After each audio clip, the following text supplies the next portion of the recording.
பெருமூச்சு. Welcome to my channel. இது போன்ற சுவாரஸ்யமான சம்பவங்களை தெரிந்து கொள்ள மறக்காம நம்மளுடைய சேனலை சப்ஸ்கிரைப் பண்ணி வச்சுக்கங்க. 5 இளைஞர்கள் எனக்கு நிறைய பணம் கொடுத்து ஒரு இரவு தங்க என்னை அழைத்துச் சென்றார்கள். 5 இளைஞர்களும் என்னுடன் தாங்கள் இச்சையை நிறைவேற்றிக் கொண்டபோது திடீரென்று அவர்களின் 6வது நண்பனும் வந்தான். ஆனால் அவன் அறைக்குள் நுழைந்தவுடன் கத்த ஆரம்பித்தான். ஏனென்றால் சூழ்நிலைகள் ஒரு நபரை அவன் ஒருபோதும் நினைக்காத அனைத்தையும் செய்யும்படி கட்டாயப்படுத்துகின்றன. அல்லது சில நேரங்களில் அதிகப்படியான ஆசைகள் ஒரு நபரை அழித்துவிடும் என்று கூட சொல்லலாம். நானும் ஒருபோதும் நிறைவேற முடியாத ஆசைகளின் பயணத்தில் இறங்கிவிட்டேன். இரவு 12 மணி முதல் அந்த சிறிய அறையில் படுக்கையில் படுத்துக் கொண்டிருந்தேன். வலி உச்சத்தில் இருந்தது. ஆனால் நான் இதையெல்லாம் என் சொந்த விருப்பப்படியே ஏற்றுக்கொண்டேன். என் உடைகள் பற்றியோ அல்லது அதில் எழுந்த கடுமையான வழி பற்றியோ எனக்கு எந்த உணர்வும் இல்லை. 2 இளைஞர்கள் மட்டுமே என் தலை மற்றும் உடலில் காயம் ஏற்படும் அளவுக்கு என் நிலையை உருவாக்கினார். அவர்கள் என்னுடன் தாங்கள் இச்சையை நிறைவேற்றிக் கொள்ள வந்தார்கள். நான் அவர்களுக்கு மகிழ்ச்சியுடன் நேரம் கொடுக்க வேண்டியிருந்தது. என் வாழ்க்கையில் இப்படி ஒரு இரவு இருக்கும் என்று நான் ஒருபோதும் நினைத்ததில்லை. இவை அனைத்துமே அதிக விலை கொடுத்ததற்காக நான் இதை செய்து கொண்டிருந்தேன். எனவே பின்வாங்கும் கேள்விக்கே இடமில்லை. என்னுடைய பொறுப்புகளும் என் குடும்பத்தின் விருப்பங்களும் என்னை ஒரே இரவில் 5 இளைஞர்களுடன் இன்பம் களிக்க ஒப்புக்கொண்ட பாதைக்கு கொண்டு வந்தன. சாதாரண சூழ்நிலைகளில் ஒரு பெண் இப்படி நினைப்பது கூட சாத்தியமில்லை. ஆனால் நான் இக்கட்டான சூழ்நிலையில் இருந்ததால் இந்த முடிவை எடுக்க எனக்கு அதிக நேரம் எடுக்கவில்லை. அவர்கள் அனைவரும் ஆரோக்கியமாக இருந்தனர். அந்த இளைஞர்களின் வலிமைக்கு முன்னால் நான் ஒன்றுமே இல்லாதவளாக இருந்தேன். ஒரு ஆண் என்னை தொட்டது இதுவே முதல் முறை. படுக்கைக்கு வந்த முதல் 2 இளைஞர்களும் என்னை முழுமையாக கட்டாயப்படுத்தி என்னை அவர்களின் இச்சைக்கு இலக்காக கொண்டனர். 2 இளைஞர்கள் வெளியேறியவுடன் 3வது இளைஞனும் அறைக்குள் வந்தான். நான் ஒரு ஆழ்ந்த மூச்சை எடுத்தேன். எனக்கு கொஞ்சம் நேரம் வேண்டும். ஆனால் அவன் எனக்கு அவ்வளவு நேரம் இல்லை. என்னுடைய நண்பர்கள் பலர் வெளியே காத்திருக்கிறார்கள் என்று சொல்ல ஆரம்பித்தான். அவன் சொல்வதை கேட்டு என் கண்களில் இருந்து கண்ணீர் வழிய ஆரம்பித்தது. அவன் உடனே என்னை நோக்கி நடந்து வந்து என் கண்ணீரை பொருட்படுத்தாமல் என் மீது அவன் ஆசையை தீர்த்து கொள்ள ஆரம்பித்தான். பொறுத்துக்கொள்ளும் சக்தி என் உடலில் குறைந்து கொண்டே இருந்தது. நான் அவனை என்னிடமிருந்து விலக்கி மீண்டும் மீண்டும் முயற்சி செய்து கொண்டிருந்தேன். ஆனால் அவன் என்னை மேலும் மேலும் கடுமையாக்கத் தொடங்கினான். அவன் இந்த விளையாட்டை ரசிப்பது போல் தோன்றியது. நான் தள்ளும்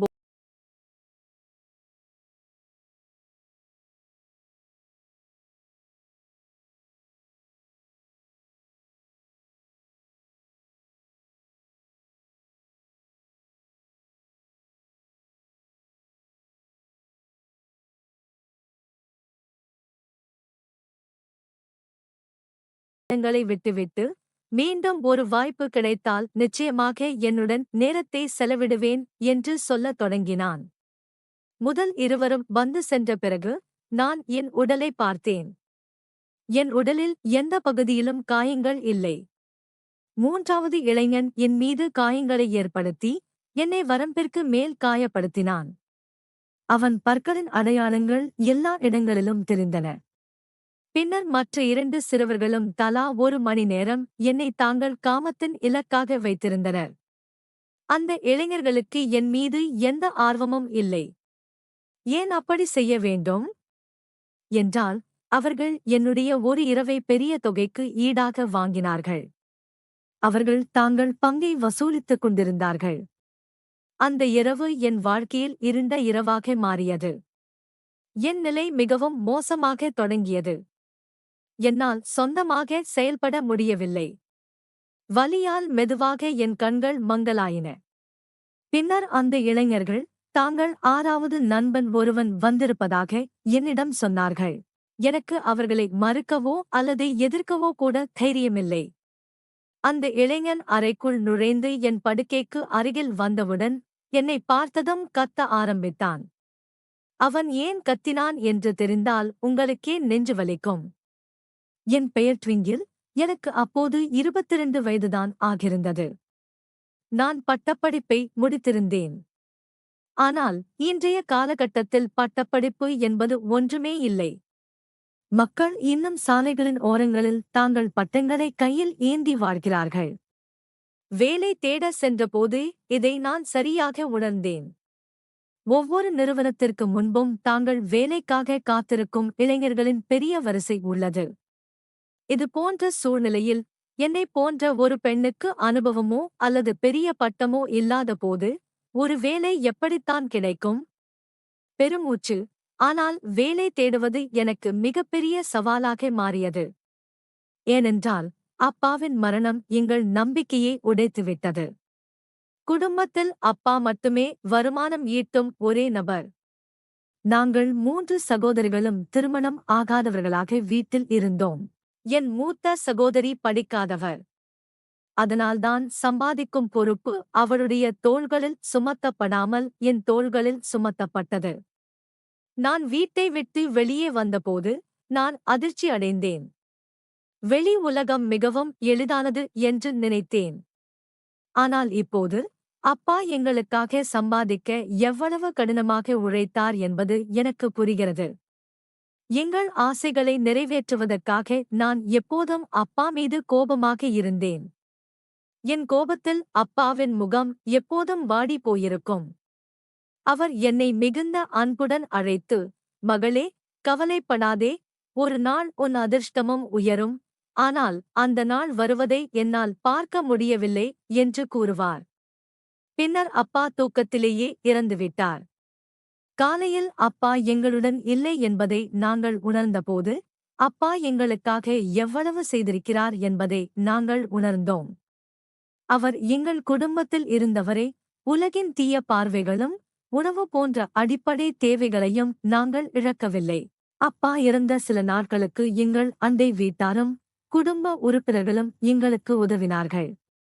பிறகு மெதுவாக எல்லோரும் தாங்கள் வாழ்க்கையில் மும்முரமாகிவிட்டார்கள். இன்றைய உலகில் யார் யாருக்கு உணவளிக்க முடியும்? வேலை தேடுவதற்காக வீட்டை விட்டு வெளியேற வேண்டிய கட்டாயம் எனக்கு ஏற்பட்டது. வெளி உலகம் பெண்களுக்கு எவ்வளவு கடினம் என்பதை உணர்ந்தேன். எனக்கு எந்த நிறுவனத்திலும் வேலை கிடைக்கவில்லை. ஏற்கனவே ஆயிரக்கணக்கான இளைஞர்கள் ஒவ்வொரு நிறுவனத்திற்கு வெளியே நின்று கொண்டிருந்தனர். நான் பள்ளிக்கு வேலைக்கு சென்றேன். அரை நாளுக்கு மேல் வேலை செய்ததற்கு ரூபாய் 6000 மட்டுமே கிடைப்பதைக் கண்டதும் என் நிலை மோசமடைந்தது. அதில் எல்லா பணமும் வீட்டுச் செலவுக்கே செலவிடப்பட்டது. இதிலும் ஒவ்வொரு பள்ளி மாணவரின் அனுபவத்தை பற்றி கேட்கும்போது நான் வாயடைத்து போவேன். நிறைய தேடியும் எனக்கு வேறு எந்த வேலையும் கிடைக்கவில்லை. எனவே என்னுடைய நண்பர் ஒருவரின் சகோதரியின் உதவியுடன் எனக்கு ஒரு பப்பில் பணியாளராக வேலை கிடைத்தது. நகரத்தின் நெரிசலான பகுதியில் அமைந்துள்ள அது ஒரு பெரிய பப். அங்கு எப்போதுமே ஆண்கள் கூட்டம் அதிகமாகவே இருக்கும். மறுநாளே நான் வேலையில் சேர்ந்தேன். அந்த வேலையின் பணிகள் மிகவும் விசித்திரமாகவும் எனக்கு புதியதாகவும் இருந்தன. அவற்றை செய்து முடிக்க நான் கட்டாயப்படுத்தப்பட்டிருந்தேன். நிறைய மேக்கப் போட்டு, தோள்களில் குட்டையான கூந்தலுடன், அரைகுறை ஆடையுடன் ஒரு மாடர்ன் பெண்ணாக நின்று கொண்டிருக்க வேண்டும். இந்த வேலையை செய்ய வேண்டுமா வேண்டாமா என்று இன்னும் முடிவு செய்யவில்லை. ஏனென்றால் அது எனக்கு மிகவும் கடினமான வேலை. என் அப்பா உயிரோடு இருக்கும் வரை நான் வீட்டை விட்டு வெளியேற வேண்டிய அவசியம் ஏற்பட்டதில்லை. மேலும் பப்பில் இவ்வளவு குட்டையான ஆடைகளை அணிந்து கொண்டு பல ஆண்கள் மத்தியில் நிற்பது எனக்கு மிகவும் மூச்சுத்திணற வைக்கும் வேலையாக இருந்தது. ஆனால் பசி ஒருவனை எதையும் செய்ய வைக்கிறது.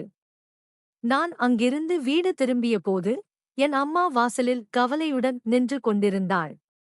மகளே, மின்சாரத் துறையினர் வந்து நம் வீட்டின் மின் இணைப்பை துண்டித்து விட்டார்கள் என்று கூறினாள். என் அம்மாவின் பேச்சை கேட்டதும் என் இதயம் கனத்துப் போனது. வெப்பம் உச்சத்தில் இருந்த அத்தகைய சூழ்நிலையில் மின்சாரம் இல்லாமல் வாழ்வது மிகவும் கடினமாக இருந்தது. ஆனால் கடந்த 2 மாதங்களாக எங்களால் பணம் செலுத்த முடியவில்லை. அதனால்தான் எங்கள் மின் இணைப்பு துண்டிக்கப்பட்டது. அம்மாவின் கண்ணீர் எனக்கு இந்த முடிவை எடுக்க மிகவும் எளிதாக்கியது. நான் என் அம்மாவை கட்டிப்பிடித்து, எனக்கு ஒரு நல்ல இடத்தில் வேலை கிடைத்துவிட்டது. நாளை முதல் நான் வேலைக்கு செல்ல வேண்டும் என்று சொன்னேன். அம்மா என் தலையில் கை வைத்து, இப்போது நீதான் எனக்கு இருக்கும் ஒரே ஆதரவு, உன் 2 சகோதரிகளுக்கும் நீதான் திருமணம் செய்து வைக்க வேண்டும் என்று சொன்னாள். அம்மா என் தோள்களில் மிகப்பெரிய பொறுப்பை சுமத்தினாள். இந்த பொறுப்பை எப்படி நிறைவேற்றுவது என்று யோசனை செய்து கொண்டிருந்தேன். ஆனால் இந்த கடமையை நான் தான் செய்ய வேண்டியிருக்கிறது. எனக்கு எங்கே வேலை கிடைத்திருக்கிறது என்று அம்மா கேட்டுக் கொண்டிருந்தாள். ஆனால் எனக்கு எங்க வேலை கிடைச்சதுன்னு நான் அம்மா கிட்ட சொல்ல விரும்பல. அதனாலதான் என் அம்மா கிட்ட ஒரு கம்பெனியில நல்ல வேலை கிடைச்சிருக்குன்னு சொன்னேன். என்னோட வேலை நேரம் மதியம் 3 மணியிலிருந்து இரவு 11 மணி வரைதான். இதை நான் ரொம்ப கஷ்டப்பட்டு அம்மா கிட்ட சொன்னேன். என் வேலை நேரம் தெரிஞ்சுகிட்டு அவங்க, இது எந்த கம்பெனி? ன்னு ஆச்சரியமா பார்க்க ஆரம்பிச்சாங்க. இது 24 மணி நேரமும் இயங்கும் ஒரு பன்னாட்டு நிறுவனம் என்று போய் சொன்னேன். அந்த நேரத்தில் எங்களுக்கு பணம் மிகவும் தேவைப்பட்டதால், மேலும் கேள்விகள் கேட்பதற்கு பதிலாக அம்மா என்னை முன்னேற்றத்திற்காக ஆசீர்வதித்தாள். மறுநாள் மதியம் 2 மணிக்கு நான் வீட்டிலிருந்து பப்புக்கு கிளம்பினேன். என் விதி என்னை இங்கிருந்து எங்கோ அழைத்துச் செல்லும் என்று எனக்கே தெரியவில்லை. பப்புக்கு வந்த பிறகு நான் என் உடையை மாற்றிக்கொண்டேன். மேலாளர் என்னை பப்பின் வாசலில் நிற்க வைத்து, இன்று உன்னுடைய முதல் நாள், அதனால் நீ அனைவரையும் மரியாதையுடன் வரவேற்க வேண்டும் என்று கூறினார்.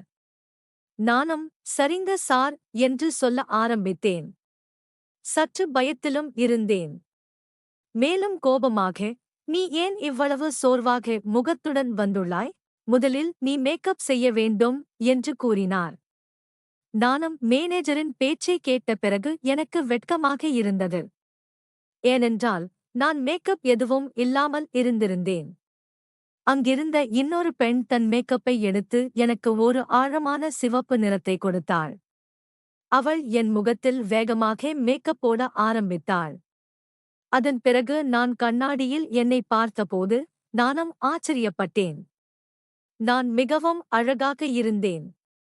நான் ஏற்கனவே நல்ல நிறமாகவும் மிகவும் அழகாகவும் இருப்பேன் என்பது எனக்கும் தெரியும்.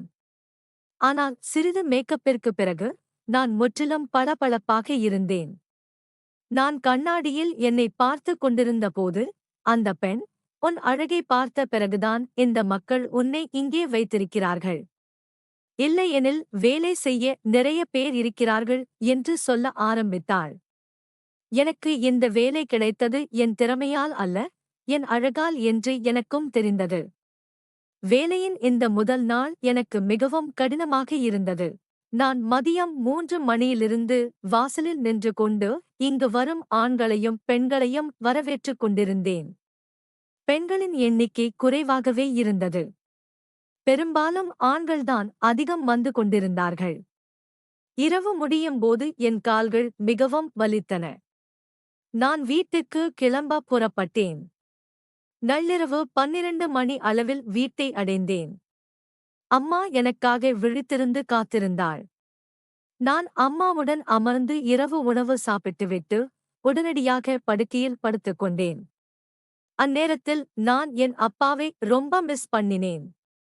அப்பா என் கோபத்தை ரொம்பவே பொறுத்துக்கிட்டார். ஆனால் நான் எப்போதும் ஏதாவது ஒரு விஷயத்தில அவர் மேல கோபத்தில்தான் இருப்பேன். காலையில் எப்போ தூங்கினேன்னு எனக்கு தெரியல. மறுநாள் மதியம் 2 மணி வாக்கில் வீட்டிலிருந்து கிளம்பி 3 மணிக்கு வேலை செய்யும் இடத்தை அடைந்தேன். இன்று என்னை வரவேற்பில் நிற்க வைக்கவில்லை, மாறாக ஆர்டர் எடுக்கும் வேலை எனக்கு கொடுக்கப்பட்டது. இந்த வேலை எனக்கு கொஞ்சம் எளிதாக தோன்றியது.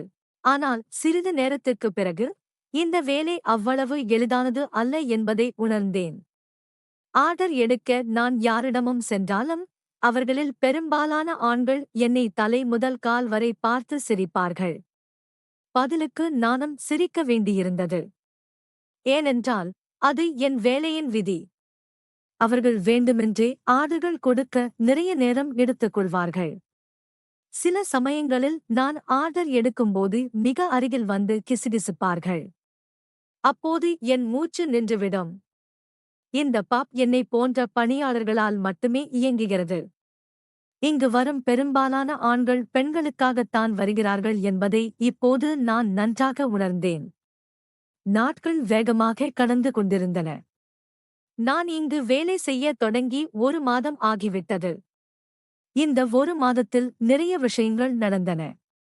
இரட்டை அர்த்த வார்த்தைகளை பரிமாறிக்கொள்வது மற்றும் ஆர்டர்கள் கொடுப்பது என்ற சாக்கில் அருகில் வரும் ஆண்களின் விசித்திரமான தோற்றங்கள், அது எனக்கு மிகவும் விசித்திரமாக இருந்தது.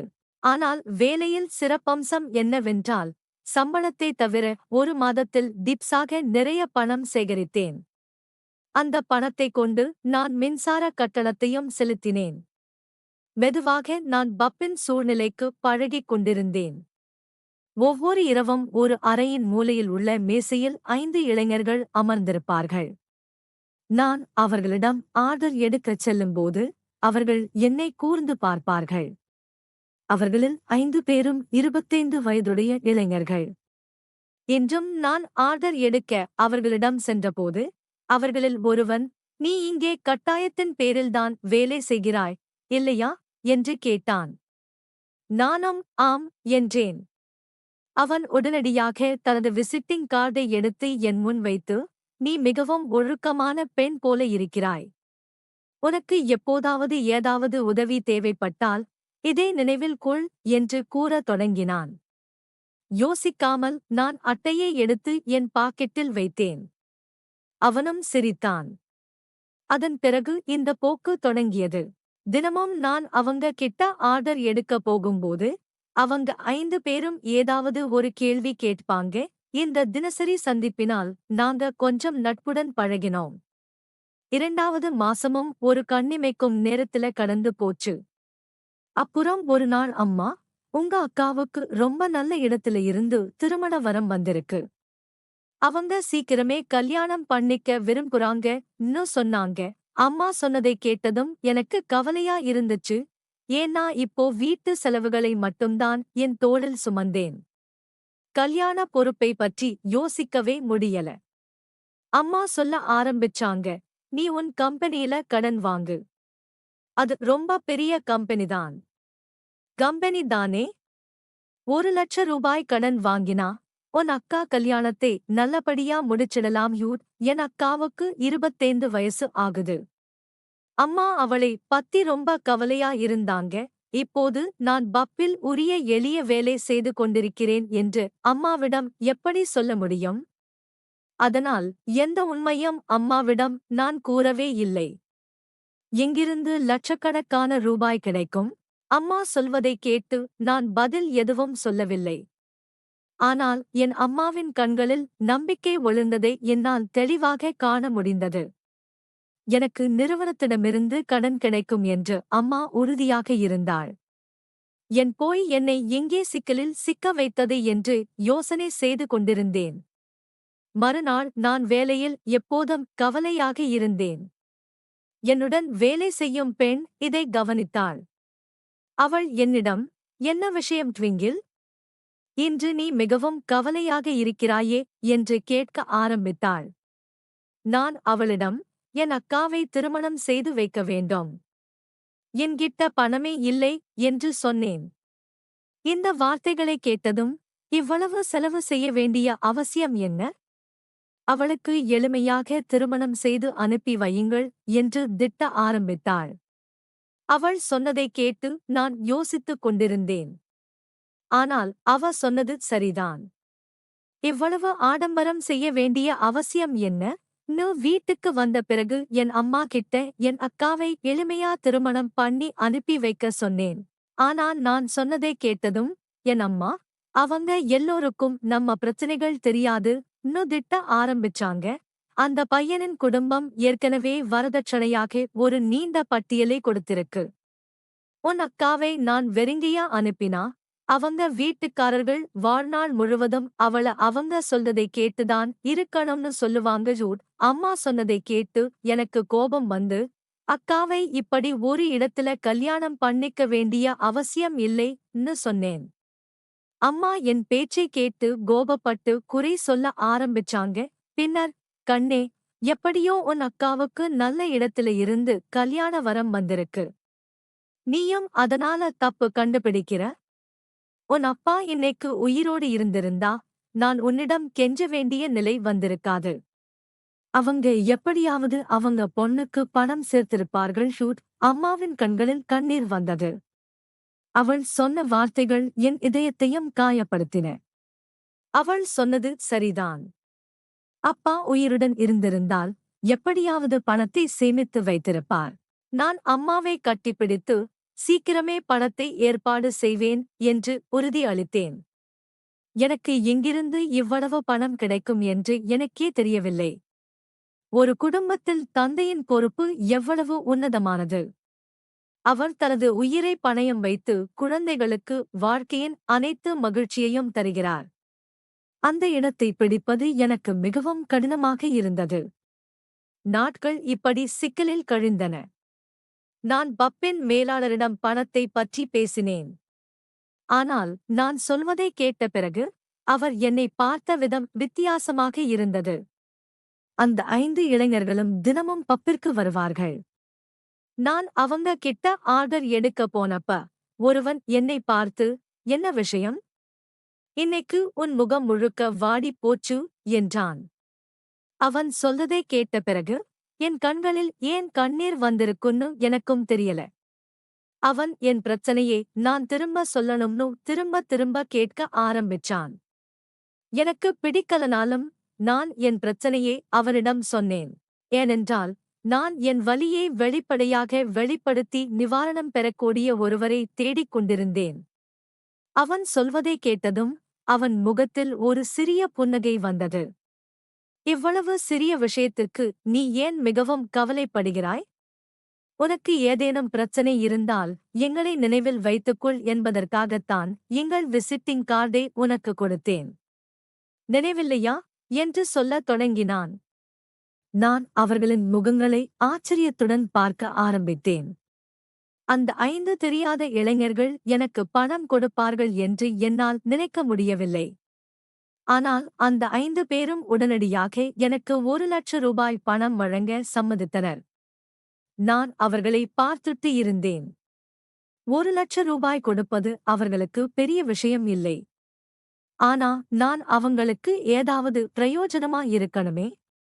அவங்க சொல்றதை கேட்டதும் எனக்கு அதிர்ச்சியா இருந்துச்சு. அந்த இளைஞர்களுக்கு என்ன தேவை என்பதை புரிய எனக்கு அதிக நேரம் ஆகல. நான் ஒரு மரியாதைக்குரிய குடும்பத்தை சேர்ந்தவள். என்னால் எந்த தவறும் செய்ய முடியாது இன்னும் பதட்டமா சொன்னேன். அவன் சிரிக்க ஆரம்பிச்சு, நாங்க ஒரு வாய்ப்பை மட்டும்தான் கொடுத்திருக்கோம். அதை செய்வதும் செய்யாததும் உன் விருப்பம் என்று சொன்னான். ஆனால் இன்றைய உலகில் யாரும் எதிர்பலன் கிடைக்காமல் எதையும் கொடுக்க மாட்டார்கள். அது உங்கள் நெருங்கிய உறவினராக இருந்தாலும் கூட. அவன் சொன்னது முற்றிலும் சரி. ஆனால் என் மானத்தை அடமானம் வைத்து 1,00,000 ரூபாய் பெற நான் விரும்பவில்லை. அதனால் நான் அவரை நேரடியாக மறுத்துவிட்டேன்.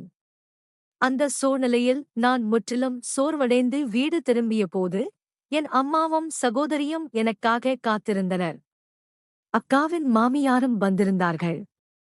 தன்னுடைய இளைய மகனுக்கு உன் தங்கை பிரீத்தியை பெற விரும்புகிறார்கள். இந்த வழியில் 2 திருமணங்களும் ஒரே செலவில் நடக்கும் என்றும் அம்மா என்னிடம் கூறினாள். பிரீத்தியின் திருமணத்தை பற்றி கேள்விப்பட்டு நான் மகிழ்ச்சி அடைந்தாலும் 1 மாத காலத்தை பற்றி கேள்விப்பட்டு நான் பயந்தேன். பல ஏற்பாடும் எதுவும் செய்ய முடியவில்லை. என் அம்மா என்னை மிகவும் நம்பிக்கையுடன் வைத்திருந்தாள். நான் என் அக்காவின் முகத்தை பார்த்தேன். நீண்ட காலத்திற்கு பிறகு மகிழ்ச்சியின் பிரகாசம் தெரிந்தது. அக்காவின் மாமியார் குடும்பத்தினரையும் சந்தித்தேன். அவங்க உண்மையிலேயே ரொம்ப நல்லவங்க. ஆனா இன்றைய உலகத்துல வரதட்சணை இல்லாம எளிமையா மணப்பெண்ணை அனுப்பி வைக்கிறவங்க யாரு? அவங்களும் அதே சமூகத்துல தானே வாழ்ந்தாங்க என் சகோதரிகளுடைய சந்தோஷம் எப்பவும் நிலைக்க வேண்டும்னு நான் ஆசைப்பட்டேன். கல்யாண தேதியை நிர்ணயிச்சதும் பணம் ஏற்பாடு செய்யப்படும் அம்மா கிட்ட சொன்னேன். என் வார்த்தைகளை கேட்டதும் வீட்டில் மகிழ்ச்சி அலை வீசியது. ஆனால் இந்த மகிழ்ச்சி என் மரியாதையை கெடுப்பதற்கு ஈடாக இருக்கப் போகிறது என்பதை அவர்கள் அறிந்திருக்கவில்லை. மறுநாள் நான் அந்த 5 இளைஞர்களுக்கும் சம்மதித்தேன். அவங்க சிரிச்சிட்டு, நீ கண்டிப்பா வருவேன்னு எங்களுக்கு தெரியும்னு சொன்னாங்க. அந்த 5வரும் என்னை ஒரு இரவு தங்க அழைத்து செல்வது பற்றி பேசினாங்க. அதனால நான் வீட்டில், இந்த மாசம் கடைசியில் கம்பெனியில் நிறைய வேலை இருக்கு. ஒரு இரவு கம்பெனியில் கழிக்க வேண்டியிருக்கும். அந்த நிறுவனம் என்னுடைய கடனை அங்கீகரித்து விட்டது. அதனால்தான் நான் அதற்கு ஒப்புக்கொள்ள வேண்டிய கட்டாயத்தில் இருக்கிறேன் என்று அம்மா கிட்ட சொன்னேன். கடன் அங்கீகரிக்கப்பட்டதை கேள்விப்பட்டு என் அம்மா மிகவும் மகிழ்ச்சி அடைந்து இரவு தங்கவும் அனுமதித்தாள். பப்பில் இருந்து வேலையை முடித்து வெளியேறிய பிறகு நான் அந்த 5 இளைஞர்களுடன் சென்றேன். அந்த 5 பேரும் என்னை கொடூரமாக நடத்தினார்கள். அவர்களுடைய 6வது நண்பன் உள்ளே வந்ததும் என்னை பார்த்து அவன் கத்தினான். ஏனென்றில் படுக்கை முழுவதும் இரத்தம் நிறைந்திருந்தது. நான் என் வாழ்க்கையின் கடைசி மூச்சை எடுத்துக் கொண்டிருந்தேன். அவன் உடனே என்னை தன் கைகளில் தூக்கிக் கொண்டு காரில் ஏற்றி ஒரு சிறிய மருத்துவமனைக்கு அழைத்துச் சென்றான். அங்கு பல மணி நேரம் ஐசியூவில் இருந்த பிறகு என் உடல்நிலை கொஞ்சம் மேம்பட்டது. ஆனால் என் காயமடைந்த உடல் என் அழிவுக்கு ஒரு சான்றாக இருந்தது. அந்த இளைஞன் அந்த 5 பேரின் நண்பன். ஆனால் அவனிடம் இன்னும் கொஞ்சம் மனிதாபிமானம் இருந்தது. அவன் என்னில் அன்பை கண்டான். இல்லையென்றால் நான் அந்த படுக்கையில் இறந்திருப்பேன். நான் என் அம்மாவுக்கு போன் செய்து, வேலை இன்னும் முடியவில்லை, நான் இன்னும் நிறுவனத்தில் வெளியேறவில்லை என்று சொன்னேன். அந்த பையன் மருத்துவமனை செலவுகளை தானே ஏற்றுக்கொண்டு தன் நண்பர்களிடமிருந்து 1,00,000 ரூபாய் பணத்தை வாங்கி எனக்கு கொடுத்தான். அந்த 5 பேரும் மிகவும் பணக்கார தொழிலதிபர்களின் மகன்கள். அவர்கள் விரும்பினால் என் வாழ்க்கையை அழிக்காமல் எனக்கு உதவி செய்திருக்க முடியும். நான் குணமடைந்த பிறகு மருத்துவமனையில் இருந்து டிஸ்சார்ஜ் செய்யப்பட்டேன். பணமும் எனக்கு கொடுக்கப்பட்டது. ஆனால் இப்போது எதுவும் முன்பு போல் இல்லை. அந்த 6வது இளைஞன் தனது தொழிற்சாலையில் எனக்கு ஒரு நல்ல வேலை வாங்கிக் கொடுத்தான். மேலும் நான் அங்கு மரியாதையுடன் வேலை செய்ய முடியும் என்று உறுதியளித்தான். இன்று என் 2 சகோதரிகளுக்கும் திருமணம் நடந்தது. நான் அந்த இளைஞனின் தொழிற்சாலையில் வேலை செய்து கொண்டிருக்கிறேன். இன்றைய உலகில் எந்த காரணமும் இல்லாமல் உதவி செய்பவர்களின் எண்ணிக்கை கிட்டத்தட்ட மிகவும் குறைவு என்பதை நானும் அறிந்தேன். வேலை செய்யும் பெண்களை மரியாதையுடன் பாருங்கள், ஏனென்றால் அவர்கள் மிகவும் உதவியற்ற சூழ்நிலையில் கூட இருக்கலாம். இந்த வீடியோ பிடிச்சிருந்துச்சு அப்படின்னா மறக்காம நம்மளுடைய சேனலை சப்ஸ்கிரைப் பண்ணுங்க.